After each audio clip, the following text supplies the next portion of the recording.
Hi. Hi. How are you? Welcome to Holistic Healing Hour with Nurse Colleen. And I'm Kerry Dunn.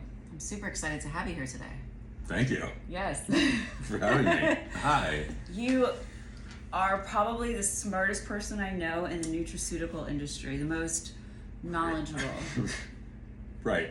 Yeah. Yes, thank you. I was going to say, really? Yeah. I mean, yes. Yes, you are. Yes. So I brought you here today to discuss, I always get questions about depression, anxiety, insomnia, Because you're just like the depressing person, maybe. Oh, never mind. Great. I sure hope not. I was very depressed though. I was very depressed. Yes. I had a lot of anxiety and Nothing I to laugh healed. about. Right. But you know, we both suffer with that, right? But I've healed. And you came to one of my events and brought me some products and they really have helped me significantly. This one right here. Oh, okay, that one? Yeah. Right. Do you have like any specific questions about, I can tell you about the ingredients in it? Yeah, I had actually never heard of this. It's an amino acid. I think I'm actually starting, with this one with that one, first. yes, With yeah. the small one first. Yes, baby okay. steps. Yes. So this is, Yes. I guess this is the time in the program, which I would talk about this. Unless you want to give some of your background first. Let's do that. I am not so about me, my name's Kerry Dunn. I'm not a doctor, I'm not a pharmacist, I'm not a physician's assistant. I have just simply been in the nutraceutical industry, in the pharmaceutical industry, and then in cannabis, for therapeutic cannabis for a couple of years as well. And I've been doing nutraceuticals and pharmaceuticals and therapeutics, since almost 30 years, since 96. Since 96, and before that pharma. So 29 years in nutraceuticals. Wow. And I worked, I think, really for all of the big nutraceutical companies in North America. And I just have a lot of experience on the kind of practitioner side and also on the retail side. And I just have a lot of experience in dealing with consumers and or patients that are kind of confused with what to take for what, and can I take it with this, and I'm taking a prescription medication, and is it safe for me? And a lot of times, that's a great point. Pharmacists and doctors, they can't know everything, so that's where I kind of come in. So it's worth noting that you don't learn about nutraceuticals in nursing school, pharmaceutical school, medical school. I think you learn about basic nutrition, though, right? Basic nutrition. Basic. Here's a macro. Yeah. Macronutrient, micronutrient, carb. Yep. Protein. Yep. And they're just not, educated about it. Right. Nobody's fault. It just, it's a just different world. Yeah, right. So they have dietitians, nutritionists that specifically deal with. Yep. Right. So these are nutraceuticals, and I didn't learn about them in school. Right. I don't think many clinicians know about them. No. Yeah. And it's I think if we're going to start out with like supplements, maybe we can go to this one first, because this is this product actually is a combination of a couple things. But I think before starting out with treating like herbs and stuff like that, and plant medicine and minerals for anxiety, really, it's interesting that magnesium deficiency is the most common deficient. Right. Yeah, we were just talking about that. Yeah, the most common deficient mineral in North American adults is magnesium. It is an epidemic now. It's really something that's not really easily obtainable in the standard American diet. Magnesium is really in nuts, grain, leafy greens, seeds and nuts is really the best source of magnesium. And I don't, maybe sometimes I'm eating leafy greens and nuts and seeds. I eat all of that all the time. I do too. I eat spinach 24/7. I know, I really do. I have like a big thing of nuts that I snack on, and I eat spinach and. Me too. Okay, so most people usually don't. But yes. I do supplement with magnesium, and I have for years, and I know it's very important. And I know, there's different types of magnesium. I don't know specifically what they are, but you can go over that in a minute. But I know in nursing school, when we covered labor and delivery, when a woman goes into preterm labor, they hang a bag of magnesium. Yes. And that slows down the contractions. Okay. And that's why I use it for it's a skeletal muscle relaxing. Right, for muscle relaxing. That's a great point, because that's really what it does. And as I mentioned before, so many people are deficient in this mineral. Right. And as far as symptomology, the first kind of clinical symptoms of magnesium deficiency are muscle cramping. A lot of times when people take magnesium for muscle cramps. I get my feet will cramp at night. I'm like, oh man, I gotta go run and take some Yeah, magnesium. yeah. And like, bradycardia, I'm still not Which bradycardia. is?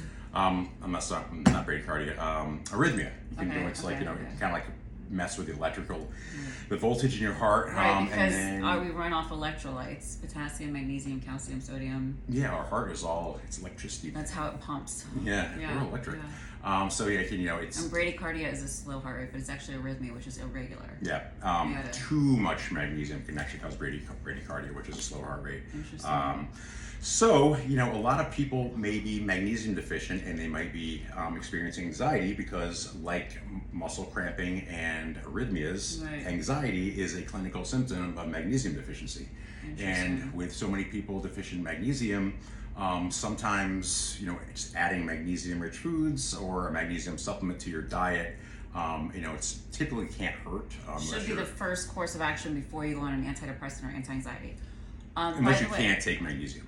Right. Okay, let's go over that in a minute, Yeah. why you can't. But before I forget, I know some people think you have to take, I forget which other electrolyte it is, with magnesium in order Calcium? calcium in order for it to be absorbed. Is that true? You don't No. need to take it together. No, it's really best to, if you're using it for, bone health, Yeah. skeletal health, Okay. that's really the best way to do it To typically. absorb it, yeah.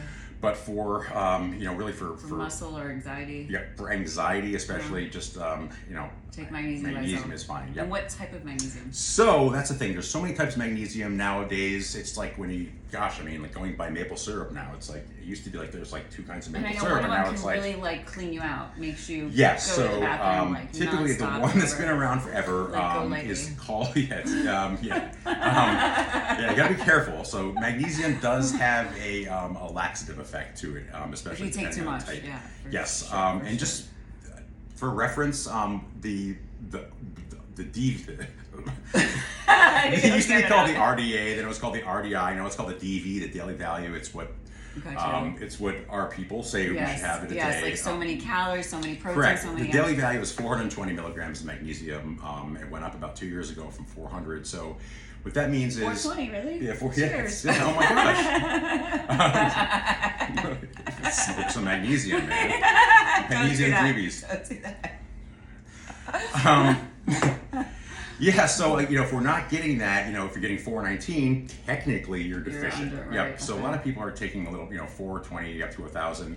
But remember, don't take too much because it can kind of really mess with your heart rhythm and stuff like that. And It also can your- also have a laxative effect. Right. Yeah. Why would someone not be able to take it?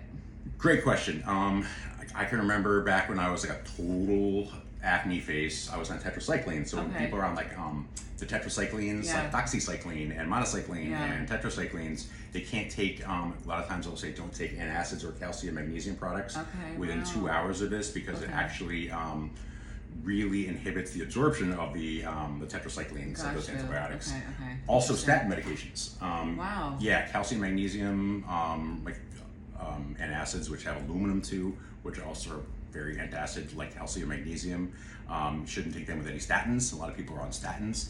And also, some interesting thing, if people don't know, a lot of people don't know the red yeast rice, which people use as an alternative to statins for cholesterol. Red yeast rice actually is a statin. That should just be known. But really, yes, so I did really, not know we that. should be getting at least 420 milligrams of magnesium per day in our diet optimally. But if you're not Colleen, you're not just like sitting around on rainbows, Eating spinach and eating nuts. spinach and nuts, it's not going to happen. So typically in the past, the gospel is magnesium oxide, which is really it's cheap magnesium. It takes up very little mass, so you can take like one capsule or one tablet, and it'll give you a whole day's supply of 420 milligrams. However, it's very poorly absorbed and has a very strong laxative effect. So most consumers of this product of magnesium oxide really use it for regularity, not really as a therapeutic magnesium So that's a good source. tip too. If you need something to help you become more regular, if you're constipated, Yeah, magnesium oxide. Magnesium oxide, magnesium citrate too. Also, will do that to a lesser extent. People take magnesium citrate, which is just magnesium bound to citric acid from citrus fruits like lemon, limes, and oranges. So that way, it makes the mineral more absorbable. But nowadays, the new thing is people are going onto these chelates, which are magnesium that are bound to amino acids, like magnesium glycinate and magnesium taurate. What else? Magnesium succinate. So really for magnesium, I mean, theoretically for anxiety and really sleep stuff, insomnia, acute anxiety, kind of like generalized anxiety. Right. The idea is magnesium glycinate is really the best way to go. However, you have to take more because when you bind the magnesium to glycine, it's just going to make it a bigger molecule, and you have to take sometimes 4 or 6 capsules a day. Also, magnesium taurate is really good too. Magnesium taurate is very calming. It's really good for sleep. It's another one too. You have to take kind of a lot of high volume of capsules because it takes up so much space. I have a sleep powder. It's like called Sleep, and it has magnesium in it. Yeah. That's So magnesium, it's that's another delivery system. Magnesium, there's like these kind of large I take jugs. the easy route where it's like it tells me what it's for, like yeah. sleep with magnesium. That's very consumer or friendly. Anxiety with magnesium. I mean all that stuff. There's there's like a magnesium, like there's Citracal you see on TV now. Magnesium, it's like coenzyme Q10. It's being like advertised. So it really can help with noticeably, significantly with anxiety.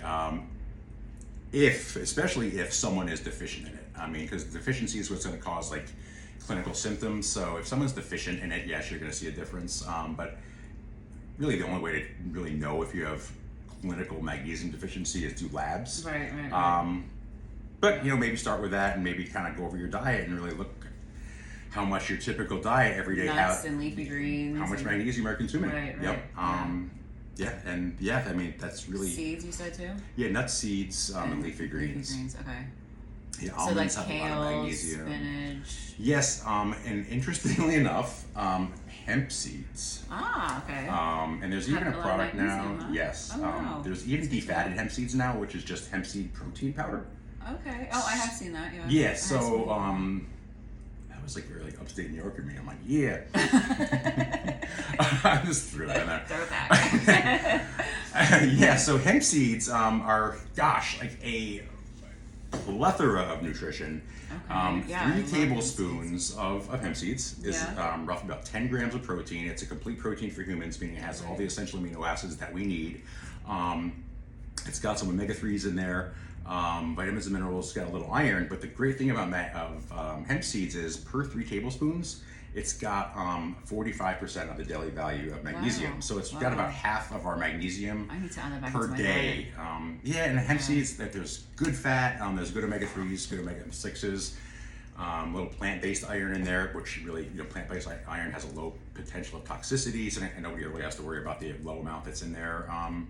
And protein and fat. I mean, hemp seed's amazing as far as like a nutrition powerhouse. And really too, when we're talking about fat, omega-3 fatty acids, we are, I think as a world, we are notoriously deficient in omega-3 fatty acids, and those are the ones that we get in like salmon. And they help protect the heart. And I'm sorry, let you finish what you're saying. You find them in what food? He's just rambling. No, I have ADHD, and I'm like, oh my god. Okay, next thing. No, I'm sorry. So omega-3 fatty acids. So when you eat salmon, they have a lot of. They can have cognitive. There's a lot of clinical studies that are published, peer-reviewed, published clinical studies showing that omega-3 fatty acids from fish, and also like there's vegan sources like from algae, have benefits for mood, for cardiovascular health and joints. And what else am I forgetting here? Cardiovascular joints, eyes also.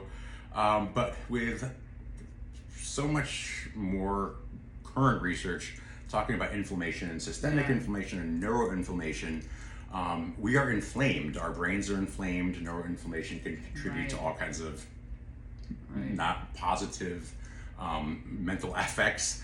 So, there's EPA and DHA. Those are really the 2 that are really sold. There's even a prescription one now called Lavazza, which is a omega-3 fatty acid ethyl ester, so they can just cram a lot more into a soft gel. But we are really supposed to have about a 4-to-1 ratio of omega-6 to omega-3s in our diet. Wow. So for every 4 grams of omega-6 that we take in, omega-6 fatty acids are typically pro-inflammatory. Although we do need them, they are pro-inflammatory, meaning that they produce inflammation in the body, right? Okay, and where would you find that in? Oh gosh, gosh, there's so much to talk about. Seed oils. Okay. Sunflower seed oil, safflower seed oil. Anytime you see anything that says like high oleic, OLEIC, high oleic, sunflower, safflower seed oil, that means seed oils weren't great for you. they are not good for you. Okay, because it produces Yes, inflammation. yep, produces but you inflammation. need it? Yes, so as far as there are omega-6 fatty acids that we do need. They are essential. Okay. But the problem is the ratio that the human health should have is about 4-to-1 omega-6 to omega-3s. Right, okay. We have about a 25-to-1. Okay. So we have like 25 grams of omega-6s per. Holy shit. Yes. So that's a lot of problems. A lot of a inflammation. lot of Advil, a lot neuroinflammation. of ibuprofen. It's like, it's like, Yeah. yeah, and I think that's just probably, it could be inflamed. intentional. I mean, the American, I feel like the American diet gives you American diseases and illnesses, Yeah. and then you have to take American medications. Yeah, I mean, it's always like I always had this theory since I was like a teenager. Like, once you start doing synthetic things, you're gonna have to do synthetic remedies. Right. It's just kind of the way it goes. But yeah, I think make sure salmon, cold water fish. I don't eat fish much, but I probably should. Yeah, I mean, there's That's algae something sources of hemp omega-3s. seeds and fish. I'm gonna add to my Yeah, and it's interesting too because, gosh, here comes like liver health. So like a lot of people that do like flaxseed oil and they'll do like hemp seed oil, while they do have omega-3s in there, our liver has to convert them into DHA and EPA. Okay. And that's, everybody's. Taxing. No, it's not taxing, but everybody's livers are different, and it's liver enzymes, and just some people can do it and some people can't. Like when we take, it's linoleic acid, like from sunflower oil or in hemp seed, which is an omega-3, we have to convert that to linoleic acid, Okay. which is it's a different omega-3, which can convert into EPA, which is really the one that's in fish. So our ability to convert that really depends on each individual. So And your process, how much your liver. yeah. So metabolites I and mean, stuff. I think if it were me, and it is me, I am me, and this is what I take. I take fish oil every day. And a lot of people Okay. that want to take fish oil. I hate the taste, and then you're yeah. breaking it up afterward. It's a You lot. can always put the soft gels in the freezer and then they Okay. get frozen and then they don't dissolve till they get to your intestine Oh, and that you don't sounds burp fabulous. them up. Yeah, it's like a Okay. weird thing. That sounds like a great hack because I stopped taking them because I don't like fish and I burp them up. I can eat sushi, but I don't like cooked fish. I don't like the fishy flavor. Yeah. So You burping should that up call all the day fish and is tell them just make, get new flavors in themselves. Can you have no flavor? Yeah. Can you have no flavored babies? But that's why I like sushi because it doesn't really have much of a Yeah. fishy flavor. Yeah, I think, I mean, as far as basic nutrition, magnesium is an essential nutrient. It's a bulk mineral. It's the most commonly deficient mineral in North American adults. Vitamin D is the most commonly deficient vitamin in North American adults. So stuff like that. Omega-3. Yeah, omega-3s. Omega-6. Make sure we get enough omega-3s. Fish oil.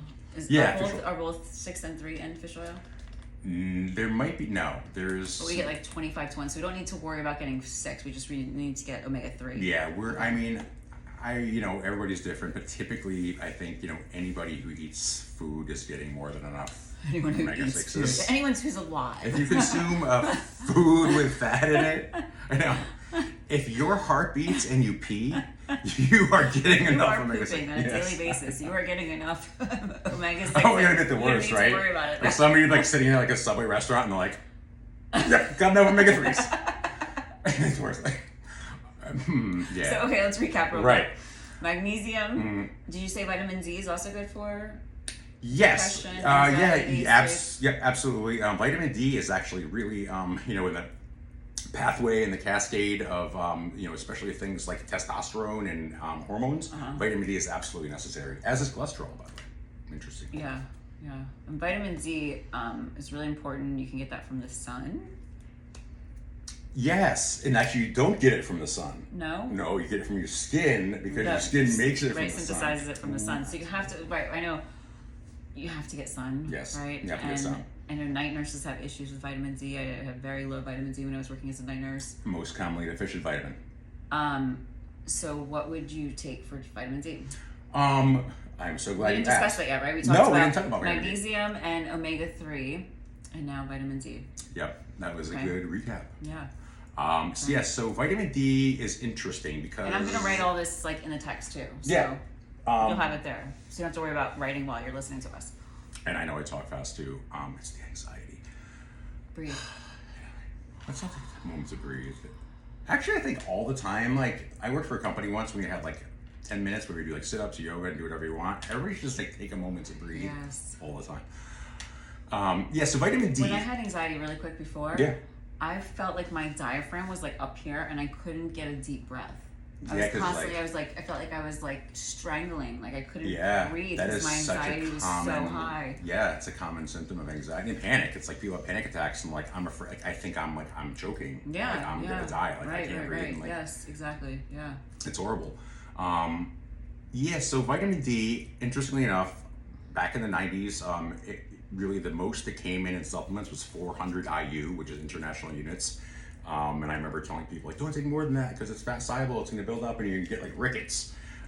Because you can actually get rickets from deficiency and too much vitamin D. Okay. But now people are taking up to 5,000 international units a day. Because there's so much research on vitamin D. Vitamin D. Yeah, a day. I mean, everybody's different. Everybody absorbs things different. Vitamin D, D3, which is called the active form of D, our skin manufactures it from the sun. And it's also in some foods. It's really in, mushrooms are really... Yes, I remember that, yeah. Mushrooms are the highest source of dietary vitamin D. mushrooms. The only thing with that is, because our livers, so the vitamin D in plants, like in mushrooms, is called ergocalciferol. It's vitamin D2. Okay. So we must convert that to vitamin D3. Okay. So when we eat mushrooms, that goes into, a variable is our liver enzymes and how well our livers do that. Everybody is different. There's hundreds of liver enzymes and kind of everybody breaks things down differently. What about taking, I've heard D3 with K2. Yes, so D3 with K2 is good. I don't really know much about any mental health implications. Okay. However, again, historically in the past, people took vitamin K, which was K1. Okay. And K1 is the stuff. Vitamin K is vitamin K. Okay. Yeah, it helps with like blood clotting. Yeah, it's that's really it helps with blood clotting. That's what it does. It clots blood. That's what it's really well known for. Then there came this version called vitamin K2, and although it does do that as well, has about 25% of the clotting benefits of vitamin K1. But really, the reason people take K2 is notoriously amazing for removing calcium from our bloodstream. Interesting. And like our arteries and putting it into our skeleton and our teeth. That's where we want it. We don't want calcium really like in our arteries because that's when if we start to develop plaques and we're going to get calcium in our bloodstream, that calcium is going to bind to the plaque and it's going to cause like an occlusion. I love that word, occlusion. I do too. Yeah. It's going to cause like it to get smaller and smaller and smaller and smaller, and pretty soon your blood vessels are going to be like a rock, like calcium. They're not going to be like expanding like they're supposed to be. So I zoned out there for a minute. Repeat that again. What causes It's the that? CBD. No. It's the ADHD. It is the CBD. Yeah, so vitamin K2 is great to take with vitamin D. Okay. Because vitamin D shuttles K2, calcium into one of its major things is to shuttle calcium into our bone tissue. Gotcha. Okay. K2 removes calcium from our blood, so it's like a win-win. Okay. It's like a double yammy. Yes. Or a whammy. Right. Yes. So K2 is great. All the calcification inside the vessels, the blood vessels. Yep. The K2 helps prevent that from happening from the D3. Mm-hmm. Did I get that right? Yeah, and we always it's called inside of our blood vessels is called the endothelium, and we want to keep that as flexible as possible. Yes. That's why people take stuff like beets. Okay. Because it kind of keeps them flexible. There's something in there called betaine anhydrous, which is in beets. It's is really that good also for really good for thyroid, beets? I don't know. Oh, I don't know. I have no idea. I remember reading that somewhere. I don't know. What? You don't know everything? No. They can make your urine kind of pink though, so don't. That's interesting. I didn't realize that. Yeah. Wow. Yeah. Yeah, man. That's pretty dope. Yes. Oh, yeah. I mean, you want to recap now?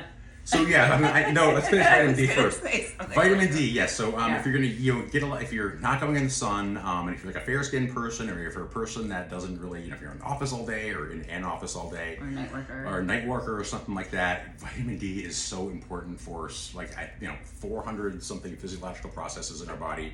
Magnesium is important for like 350 plus physiological processes in our body. I would really.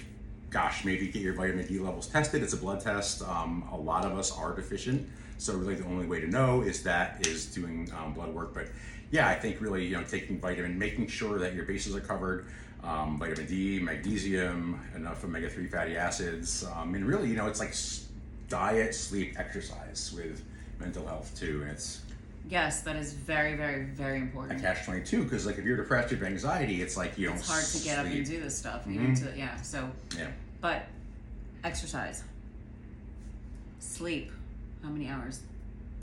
6 to 8 for men. Women, it's come out that women should have 10, I think like 8 to 10 hours. Women need more sleep now. There's been new studies. I didn't know that. Yeah. So 6 to 8 for men and 8 to 10 for women. That's the new research. 6 to 8 for men?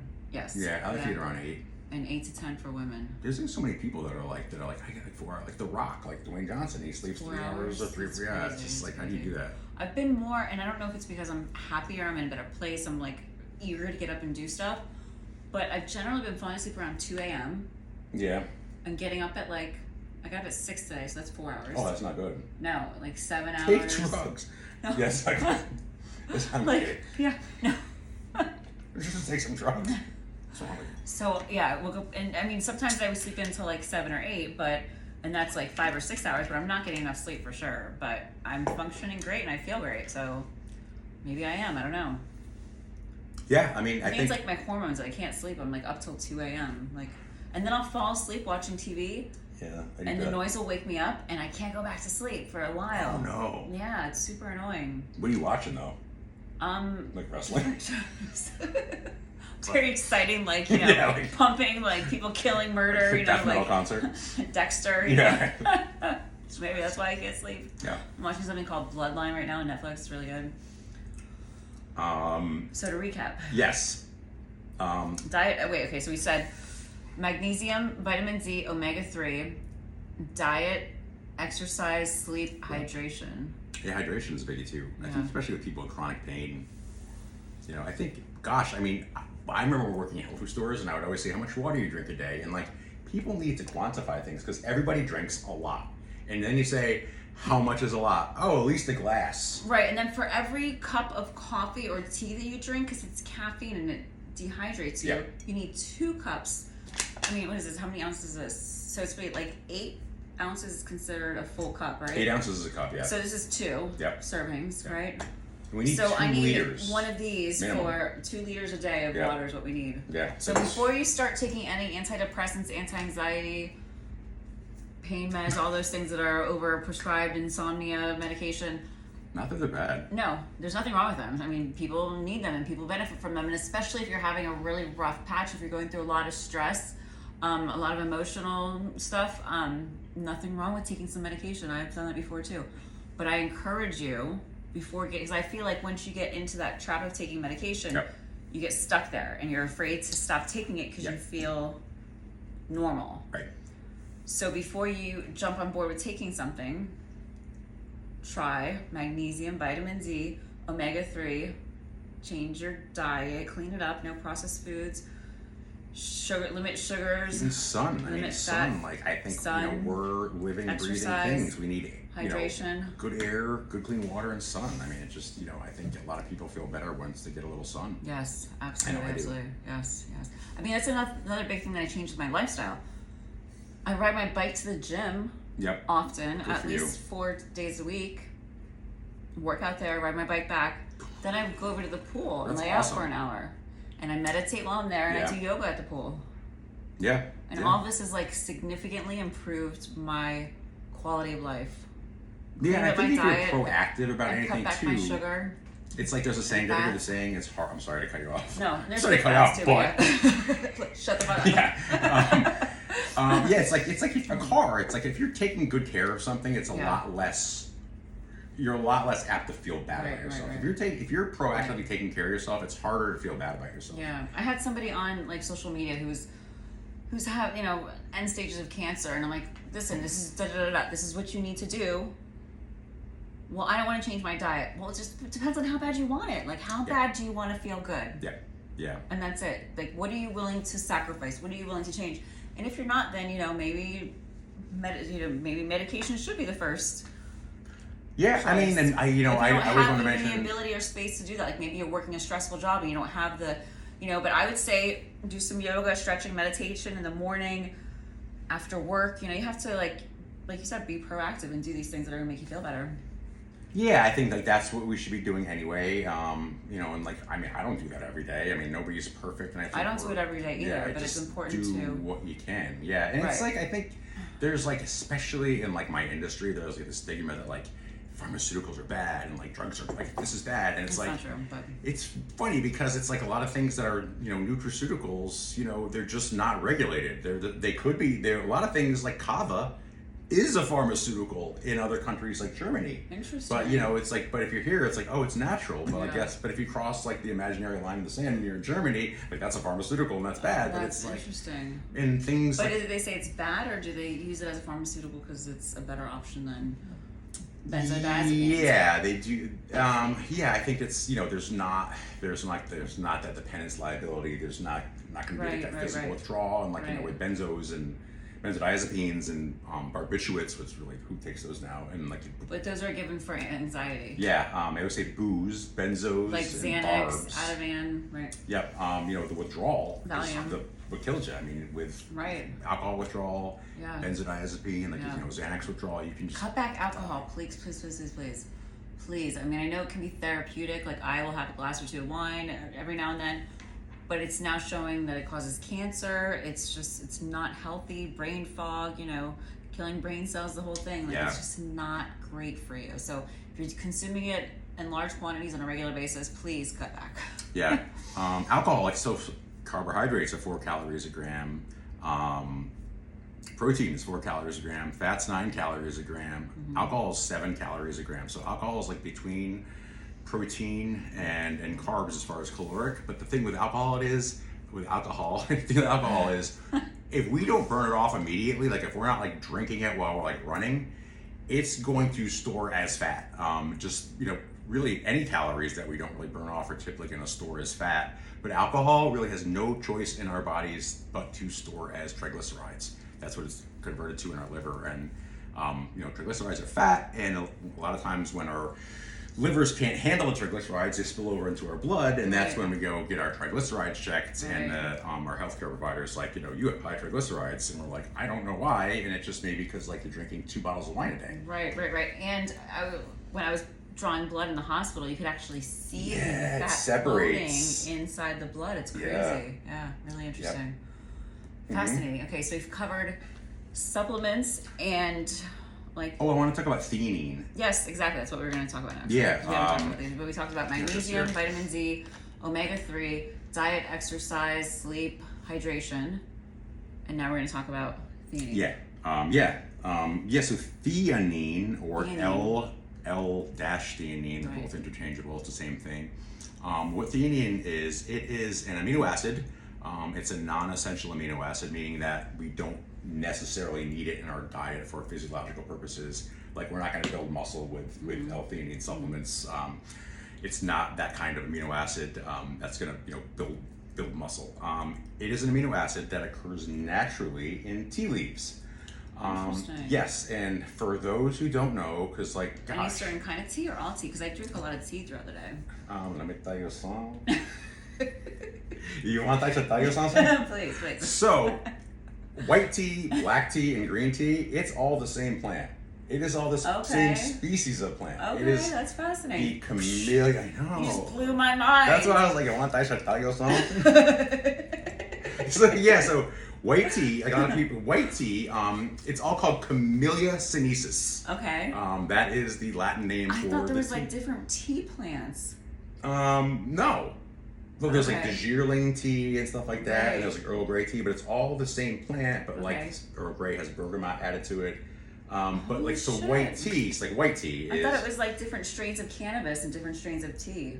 I mean, you can make tea out of anything, like chamomile tea. Yeah. That's not tea though; it's actually a flower. Right. Like chamomile is a flower. Okay. Yeah, and I have all my teas over chamomile. there. If So you there's, are like, allergic to tons of ragweed, boxes. don't take chamomile. Chamomile's a Really? ragweed, and you will. Really? Yes, I've seen. That's interesting. Yes. Wow. You will take that nighttime tea and have welts. Oh if my you have, goodness! You I have drink it nighttime every night, welts. so I know I'm okay. Yeah. But that's And something she also drinks good nuts and seeds. for nuts, seeds, leafy greens. No, she eats them, doesn't drink them. Yeah. You don't drink them. But that's something else you should. So, sleep hygiene is really important.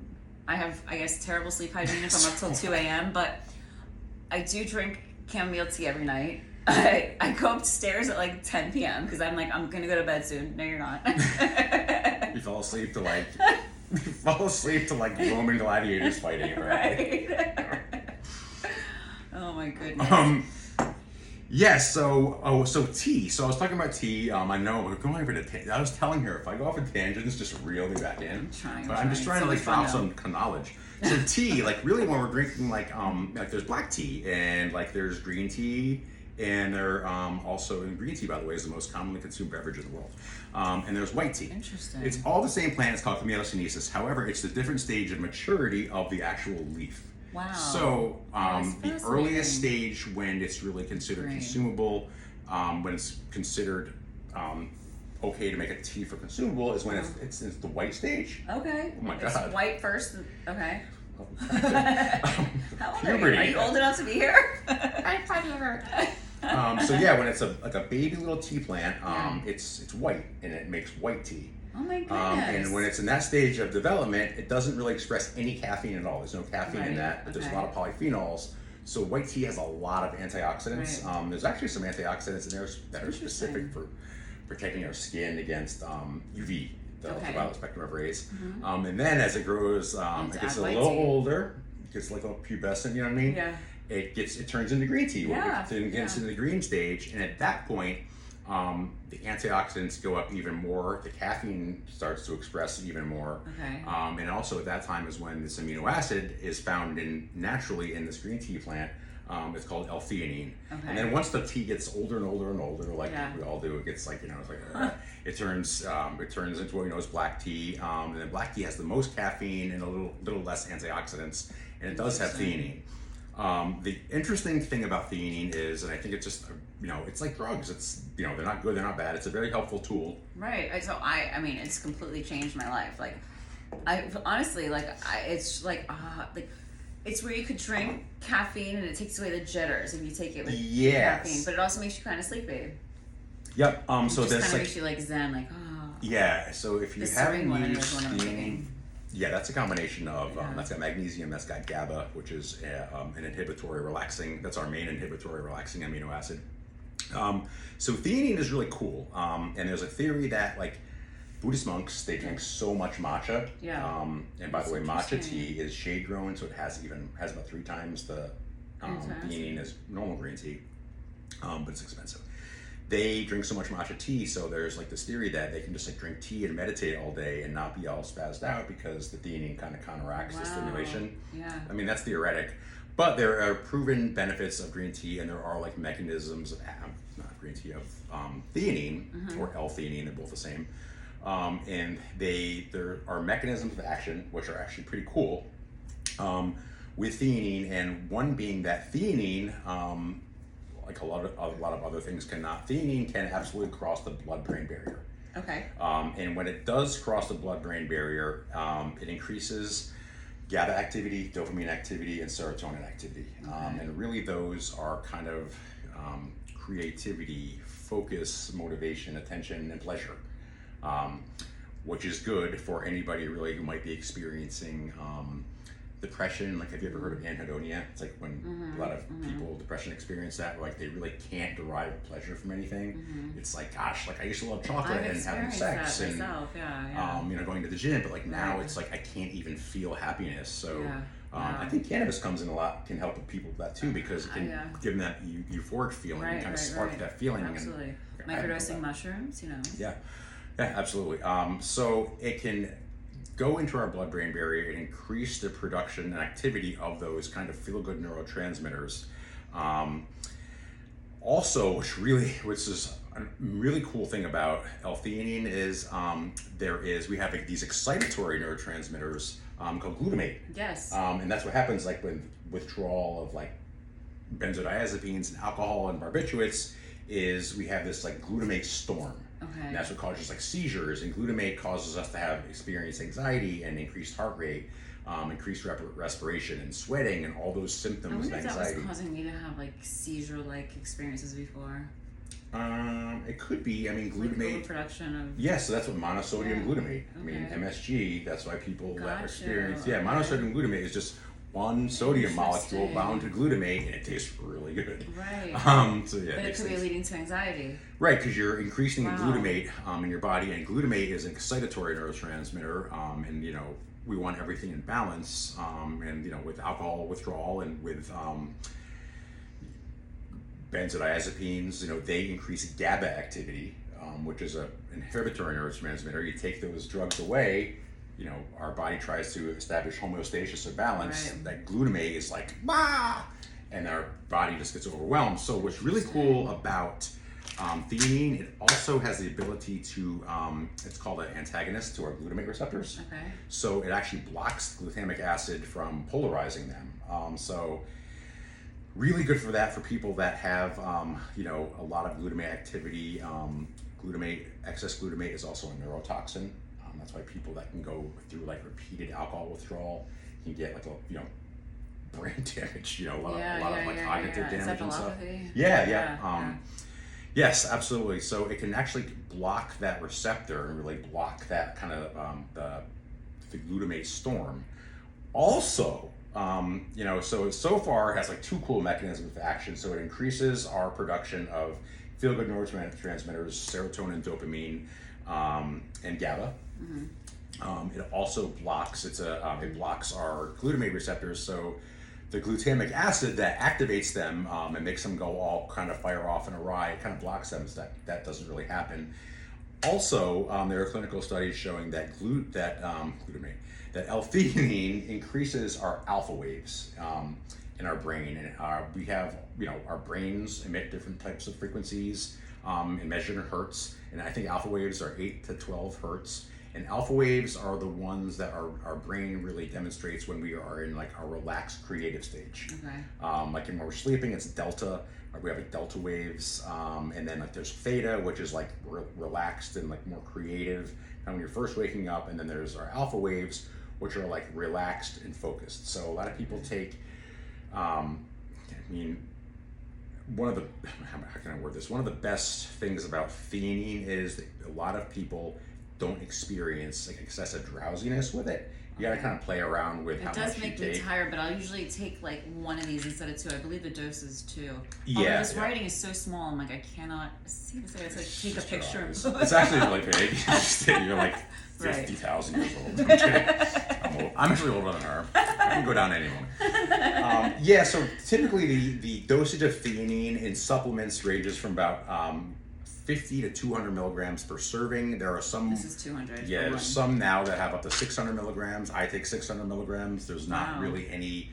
I don't know if there's any LD50. I don't think there's much toxicity to it. If there is, gosh, I don't really know what it is. I shouldn't say this, but I should look it up. I should know this, but I've been taking 200 milligrams of theanine. I've been in the industry that people take 1 gram or 1,000 milligrams a day without any problems. But everybody is different, so I think with everything, if just like everything, cannabis or if you've ever taken aspirin, start with the lowest quantity first and gradually taper up and see start what works with for one you. of everything, and also start on a day where you have nothing important to do and nothing important to do the next day because you don't know how tired. Does it leave like a drowsiness feeling?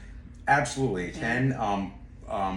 It may or may not kind of wane off as you go on. It's kind of like, gosh, when you start anything new, like if you start taking an antidepressant for the first week or so, you're like, wow, like what's going on here? Right. And sometimes it can increase anxiety, and then like doctors will prescribe a benzo along with antidepressant for the first week or two to kind of counteract that. Yes, Yes, possibly. It's not probably so much as like an antihistamine, like diphenhydramine, which a lot of people use. Which there's a slew of negative things about that now. How does that work for anti-anxiety? So it's an antihistamine. So what it does is it's gonna really just make us drowsy. There's another one called hydroxyzine, which is a prescription. It's a prescription antihistamine, but it's really typically prescribed now as an alternative to benzos because it is actually it's a very sedating antihistamine, but it doesn't dry you up as much, so it doesn't really work as good as an antihistamine like Benadryl, but it does knock you out. So what are you saying are the bad things that are coming out about Benadryl now? Antihistamines, Alzheimer's, dementia. You can Google it. But that's benzodiazepines as well. Yeah, I mean, I think a lot of these things, when drugs come out, like a lot of times they're antidepressants. It's supposed to be used for 6 months. That's what clinical studies. Not but forever, like there's people that have been on them for 20, 30 years. Yeah. Prozac came out in 88. I remember when I worked at Eckerd Pharmacy and Prozac came out, and it was like, oh my gosh, like life changing. So I take Dramamine, and that is similar to Benadryl, correct? Yes.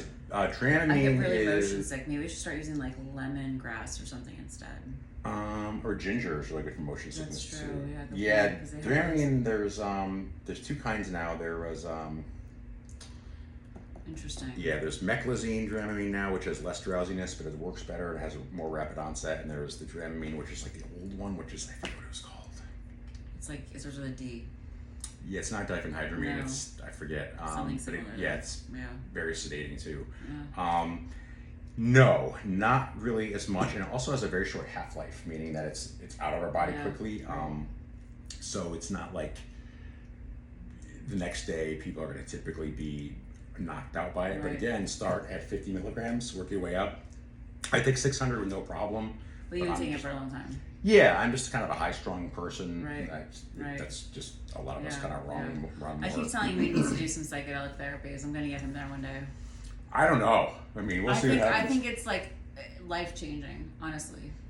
Okay. Going through microdosing is amazing. It can be really beneficial, but also macrodosing really, you can let go of a lot of emotional trauma and pain, and I think pain is often emotional trauma stored in our bodies. Yeah, pain is perception. Yeah.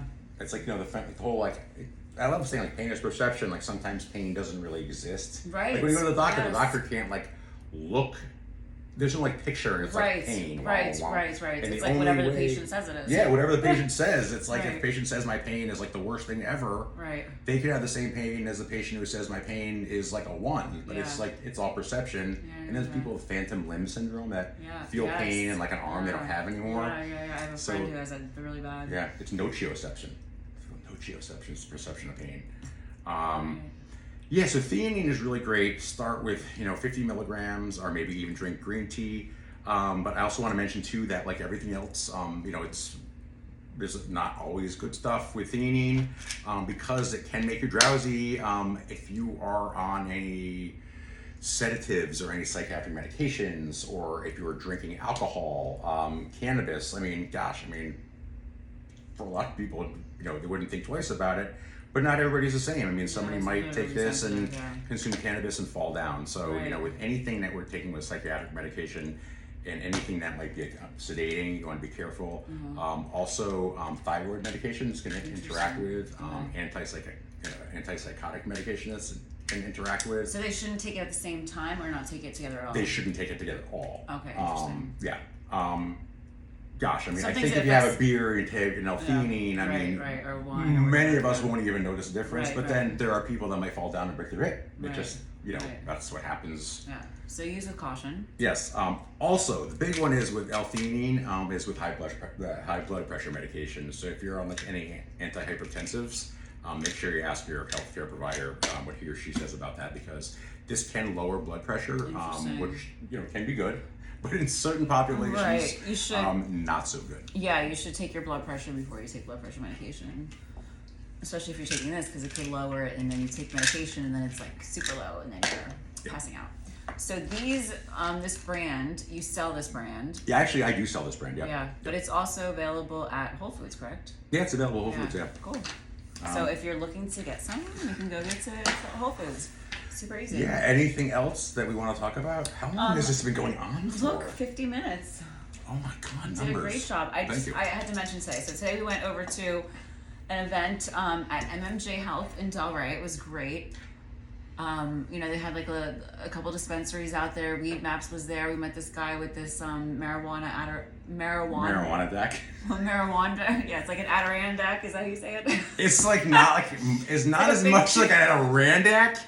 It's Are you from Michigan? I don't know what the fuck I'm saying. It's like almost more of an Adirondack. I don't know how to pronounce it. So is it like tomato? Basically. Okay. So we met some really dope people out there. Yeah, it was actually a really cool little show. Yeah. It was awesome.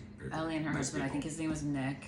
They were great too. I think his name. I'm terrible with names, terrible. Let's talk about that. Weed Maps gave me this adorable little piece here. Yes, it's so nice of them. Henny. Like, oh my God. Henny Gang or Die, right? It's a bong, little mini bong, but it's also for dabs. It has a little dab, a little bowl for They dabs. said it's for Dad. For dabs, you can do dabs in Hey, it. Dad. Here's a bong. And this right here for Dad, yeah. Oh, and this whole little box they gave me my is so gosh. cute, right? So little That like is- wipes. So What do cute. you wipe with it? I don't know. Like your bong? It's called a hemper, so maybe. Oh no, it's for hands, glass, and tools. You can wipe your bong and your hands and your And then screwdriver. look, the little, I don't know. Ducks are my spirit animal, which is so fucking cute. It's a duck. Oh my God, how cute. It is very So cute. when I was little, I used to take the baby ducks and bring them into the patio and keep them away from their mom. But they were like my favorite little things because they're so cute. And I had little ducks everywhere, and I give ducks out to people as a memory. So it was so cute that it was happened to be a duck. And they had these really cool. This is an ashtray. It's a portable ashtray. Like, come on, give me a break. Really? Weed. And this thing is like caps Oh, yeah, for that's right. cleaning glass pieces. Like this is for the top of the bong, right? If it was like bigger. Right. And then these go on like the ends of the pipes. And I don't know what that is, but we'll figure it out later. There's instructions in there. And I also wanted to mention, last weekend we had our first event in St. Pete. You weren't there. I had my first event with Greg and Michael. I say me. It wasn't. I say me like you were there. You were supposed to go, but you didn't end up going. So there was an artist who's staying at the house, and he's doing the cooking for the house. And his name is John B, and he has ironic designs, ironic art. That is amazing. And he gave me a couple of pictures. I just wanted to give him a shout out and That's mention, awesome. let everyone see how dope it is. And there's so me. Yeah, Right? I'm like, trying to get out of the shot. Yeah, 'Cause, yeah. You know, I'm a Because who wants to- professional stand-up. No way. This is- You've seen enough of your face. No. Awesome. So I think that's pretty much it. Let's recap real quick, okay? Magnesium. Magnesium, yes. Wait, this is for depression, anxiety, insomnia.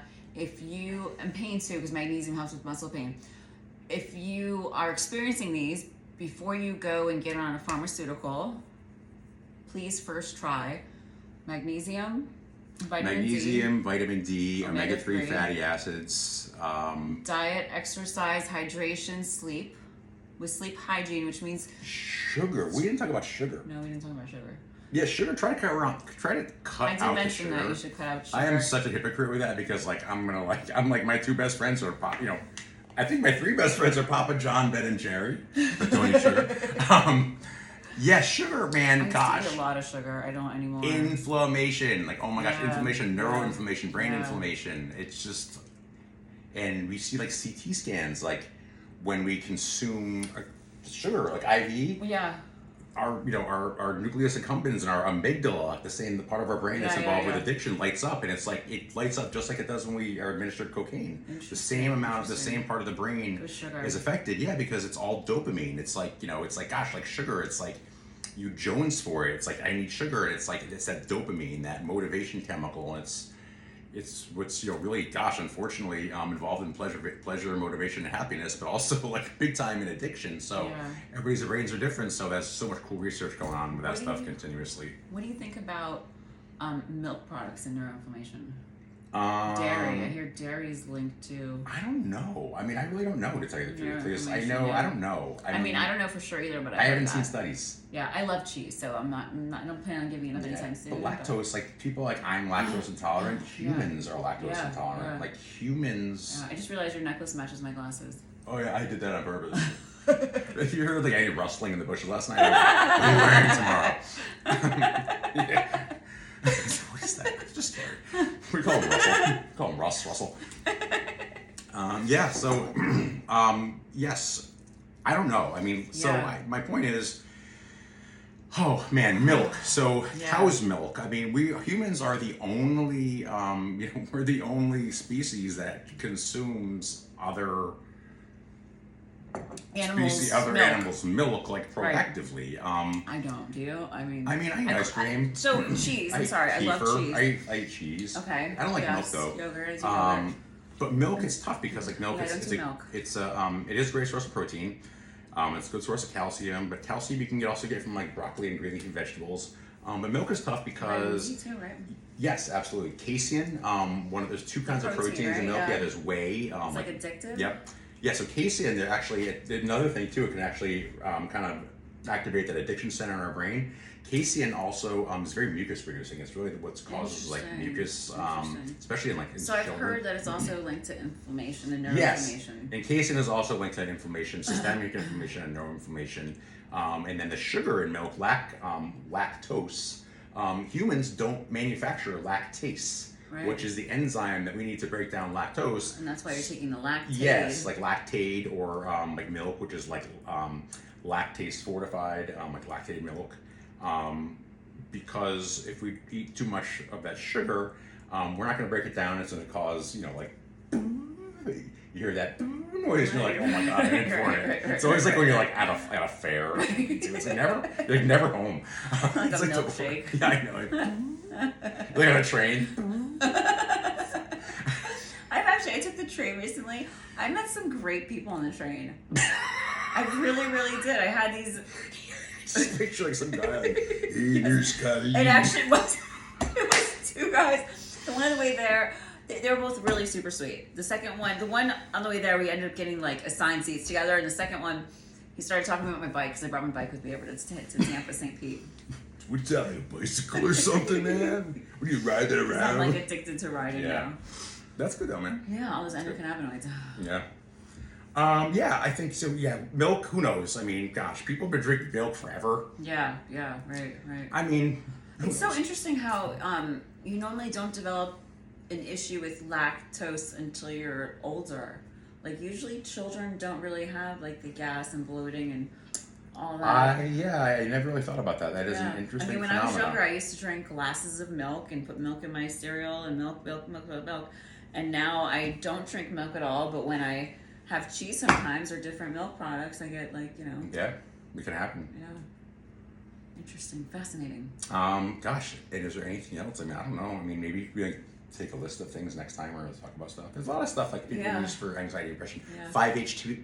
Oh, that's right. GABA, 5-HTP. Yeah, GABA, 5-HTP. 5-HTPs can be good for anxiety and depression. The other day, I take a supplement for daytime that has it in it, 5-HTP, and then I take something at night that has it in it. And one of them, the daytime one is new. Yeah. So I gave myself serotonin syndrome because I took too much 5-HTP. Yeah, so when she's talking about 5-HTP, what she is talking about is 5-hydroxytryptophan, which is the direct precursor to serotonin, which is kind of known as our feel-good neurotransmitter. It's what a lot of pharmaceuticals like Prozac and Paxil, those kind of older school serotonin reuptake inhibitor drugs, that's what they work on. They work on increasing... SSRIs. Yeah, SSRI stands for selective serotonin reuptake inhibitor, so it prevents the reuptake of that serotonin, so we actually have more of it to work with. A lot of people take 5-HTP for sleep, anxiety. Some people take it for PTSD. Here's the thing. Perfect example of, natural. 5-HTP is sold in health food stores, it's sold over the counter, it's sold online. 5-HTP doesn't occur in plants. There's no 5-HTP in food. It's an intermediate, it's a direct precursor of serotonin. So if someone is on a serotonergic drug, antidepressants, anti-anxiety medications, even opiates or opioids. It's also some gastrointestinal medications. We can actually get too much serotonin in our brain. It can cause something called serotonin syndrome, which can actually be fatal. It could be a lethal thing. That can happen with MDMA. I don't know about mushrooms. I know mushrooms don't usually tend to work if someone's taking an SSRI. But I know if you're just MDMA, you're supposed to take 5-HTP the next day to feel better. But if you take too much, you can get the serotonin syndrome. Yeah, so 5-HTP is tough. I mean, it technically is a drug. It doesn't occur isolated in nature. But like the pathway of neurotransmitters, it might be even safer to take tryptophan. So tryptophan is an essential amino acid. It's the one. I'm going to show you what I take. I don't have it right here. Tryptophan is. It has that in there too. Yeah. So tryptophan is the precursor to 5-HTP. Okay. And then it has like 5 different things in it. It's really interesting. Yeah, I'm going to talk about one other thing too after this. Okay. Are we going too long? No, we're good. This is important too. So tryptophan is the precursor to 5-HTP, which is 5-hydroxytryptophan. But you can't really get tryptophan because we can only convert so much tryptophan to 5-HTP. So I think really the safer option is probably to take L-tryptophan. Okay.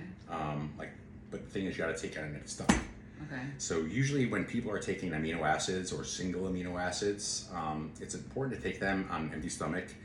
And what that looks like is I just want to see if I can grab something. 1 hour before meals or 2 hours after meals, because amino acids are the building blocks of proteins. If we take something like an amino acid and we take it with pork chops, that amino acid is going to bind to the proteins in the pork chops, and it's no longer going to be a therapeutic isolated single amino acid. It just might bind to that protein in the food. That's what I recently started taking. I have a nighttime one too that has. Yeah, this is a really cool product. Yeah, this has a lot in it. I feel like running and grabbing that other one too. Yeah, so I also wanted to mention methylfolate. Okay. I think this is like a phenomena, especially in North American adults. I've never heard of this. So, there is an enzyme. It's actually it's something that's passed down genetically. It's called MTHFR. MTHFR. It's known as the motherfucker gene. MTHFR. It sounds like it. Yeah. So it stands for methyltetrafolate. Methyltetrafolate hydroreductase. Okay. It is the enzyme that is necessary from breaking down folic acid. Okay. That we get like in grains and bread and like folic acid supplements, and a lot of times pregnant women will take folic acid in a milligram to prevent neural tube defects. Right. However, we know now that an estimated about a third of us cannot convert folic acid in our liver. I'm grabbing my liver here. Oh, my liver. About a third of us, North American adults, cannot convert folic acid to methylfolate, which is the active form of folic acid. Okay. Meaning that we're just not getting all the benefits of folic acid, and these are called genetic SNPs. Some of us have more SNPs than others of our ability to break down folic acid into methylfolate. I'm bringing this up because methylfolate, or the active form of folic acid, which some of us can make from folic acid, some of us cannot, because we don't have enough of this enzyme, MTHFR, the motherfucker gene, to break it down. Methylfolate is absolutely necessary for the manufacture of catecholamines, which are neurotransmitters, dopamine, norepinephrine, and serotonin, which are, absolutely necessary to feel good. It's like people say, like, serotonin, norepinephrine, and dopamine. Technically, it's the only reason you're happy. Because without those, it's like you can't really feel anything. Yeah. What about oxytocin? Oxytocin. You can get oxytocin nasal spray now, by the way. Really? Yes, you can. Yes, and it's for men especially. It's like really good for aggressive, male aggression problems. Yeah, there's some cool clinical studies about that. That's interesting. But yeah, so a lot of times there is actually a prescription methylfolate. And methylfolate can be bought over the counter, it can be bought online. There's a prescription brand called DEPLIN. It's Deplin, DEPLIN. It's RX only. It's prescription. It's considered an RX food. Insurance doesn't cover it. It's super costly. It's 15 milligrams, which is 15,000 micrograms of folic acid, of methylfolate. But you can buy, just go online and look up L5 methylfolate. L5 methyl MTHYL folate FOL. That is the active form of folic acid. Physicians now prefer that. Psychiatrists are prescribing Deplin along with antidepressants because you can take an antidepressant, but if you're not making the catecholamines, you can't. There's nothing to reuptake because it's not there in the first place. So that's another good one too. I mean, you can get tested for this genetic SNP. It's called MTHFR, or you can also just take the active form of folic acid, which is absolutely an essential B vitamin. It's called L5-methylfolate. And it's in Vitamin Shop. It's in, anywhere has it now because it's kind of really known as the preferred form of folic acid. And for mental health, I think it's paramount. Unless your healthcare provider says for some reason you can't take methylfolate. Right. Yeah, if you're taking any other medications, check with your healthcare provider. Absolutely, because people we don't know, and right. It's like methylene blue. People are using something called methylene blue now to increase mitochondria activity and the count of mitochondria in our cells. It's also serotonergic, so people on Prozac or Effexor or serotonin syndrome, Trustique or whatever can have the potential for serotonin syndrome, and that's not good. Right. So be careful. Fascinating. Talk to your doctor or pharmacist. That's got everything. Ashwagandha. Ashwagandha is. I always heard it's like really nice in ashwagandha this time of year. My boss used to have the joke. Ashwagandha is. It is a adaptogenic herb. I can't even read this. Yep. And really, what's it's called the therapeutic compounds in ashwagandha that we know so far are called withanolides. Ashwagandha is great. It is it's a very well-known adaptogenic herb in Ayurvedic or traditional Indian medicine, meaning it's adaptogenic, meaning that it helps us to adapt. It helps our immunity. It helps us adapt to stress. It helps us adapt to change. It really kind of just helps us maintain homeostasis. Also, it's really used for stress and for sleep. That's why a lot of people use it because it's kind of calming as well. There's been some controversy about ashwagandha lately because there has been some reported liver damage. Interesting. Acute liver damage. Wow. Yeah, but in large doses or in any dose? in large doses. I don't know I can't quantify that. Okay. However, it has been identified that the people that has happened to has been using ashwagandha leaves, which are not bad. They have been used traditionally in Indian medicine too. However, there is it's a branded ingredient called KSM-66, and they actually prepare their ashwagandha with just the ashwagandha root, and it doesn't have, I forget there's an alkaloid. I don't know how you remember all this. I'm forgetting. There's an alkaloid. It's like withanoxin or something that's concentrated in the leaf, which is not in the root. But yes, so ashwagandha is great because there's some studies too showing that it can maintain normal testosterone levels in both men and women. Okay. That doesn't mean it's going to make your testosterone like mine. Right. I actually have naturally high testosterone because I have endometriosis. Oh no, I have polycystic ovaries. Yeah. So you're pumping out. Endometriosis and polycystic ovary, but the polycystic ovary makes me have, which is why my muscles are like. I've always been since I was little. I was always jacked. I know. I'm like, you're like Mr. Olympia. I mean, you're not even like Mrs. Olympia right now. It's just so easy. I'm kidding. Yeah. It just comes naturally. Yeah, you're pretty muscular. Yes. So ashwagandha is great because it's some people find that it does work well for sleep. But it's like I think like everything we're talking about tonight. Yeah. These aren't pharmaceuticals. They're not really drugs. It's not like it's gonna actually feel it really right away. Especially with stuff like magnesium. Maybe if you're deficient. Omega-3 fatty acids, you're not going to feel it right away. It's not like a drug. However, theanine does have that kind of therapeutic effect where you are going to, you'll feel I prefer it to taking like an Ativan or Xanax because it's not like that amnesia type thing that you get with those kinds of... Yeah. It just kind of just relaxes you. Just like, you just feel like zen. Like, I don't know how else to explain it. Like you just feel alpha waves. It increases the alpha waves. Like that, constant, like I was always like shaking, constantly shaking. Maybe it could, there could be a lot of things. Like alpha waves are what we kind of demonstrate more in meditation. Is kind of like alpha and theta. I think I'm joining a fraternity. Which one is the one for men? I think there's a few, aren't there? No, like am I going to the sorority or the fraternity? I don't even know. I'm scared. That's what you're looking for, I guess. I don't know. Which bathroom are you Fraternal's the men one. Right. It all goes back to science. Of course. If it's not, I can't like think of it in non-scientific words, terms. Yeah, I mean that's all I have. I mean, I feel like I've been rambling. That's all you have. forever. That's it. Talking like a million miles. So let's recap, okay? Magnesium, vitamin C, omega-3, diet, exercise, hydration, sleep, stress. Yeah, stress. Stress level. Dealing with stress. We all have stress. Yeah. It's really how you deal with it. Exactly. Yeah. It's exactly. It's are how you you gonna let it perceive ruin it. you, or are you gonna let it roll off your shoulder? Yeah. Yeah.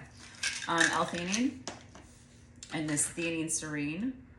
Yeah, That's great. that product That's is a one that I formula, was so taking. that's actually a product that has magnesium in it. It's got 300 milligrams of magnesium, which is about 3/4 of the daily value a day.